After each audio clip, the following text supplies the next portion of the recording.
Park circus স্টেশনে এক মর্মান্তিক দুর্ঘটনা ঘটলেও বাঁচানো গেল এক যাত্রীর প্রাণ।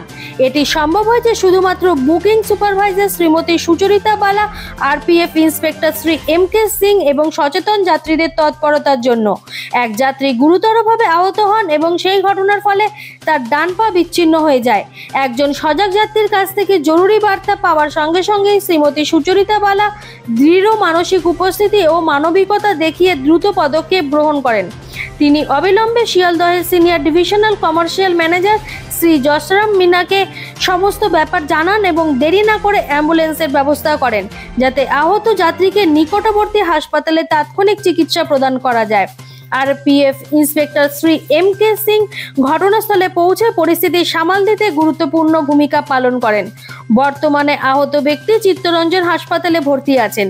এই প্রেক্ষিতে শিয়ালদহ বিভাগের divisional railway manager Shri Rajiv Saxena বলেন, আমাদের কর্মীদের দ্রুত সাড়া ও নিষ্ঠার জন্য আমরা গর্বিত। সংকটের মুহূর্তেও তাদের দৃঢ় পদক্ষেপ এবং একজন সচেতন যাত্রীর সজাগতা আমাদের রেলওয়ে পরিবারে যে পারস্পরিক সহানুভূতি ও সহযোগিতা রয়েছে তার উজ্জ্বল উদাহরণ এবং ওই অসুস্থ যাত্রীর দ্রুত আরোগ্য কামনা করেন। তিনি এও বলেন, এই ঘটনা আবারও প্রমাণ করে যাত্রী সুরক্ষার প্রতি শিয়ালদহ মণ্ডলের অঙ্গীকার এবং জরুরি পরিস্থিতিতে কর্মীদের নিষ্ঠা ও দ্রুত পদক্ষেপ কতটা গুরুত্বপূর্ণ। সতর্কতা ও দলগত প্রচেষ্টা জীবন বাঁচাতে কিভাবে কার্যকর হতে পারে তা এই ঘটনায় স্পষ্ট হয়েছে।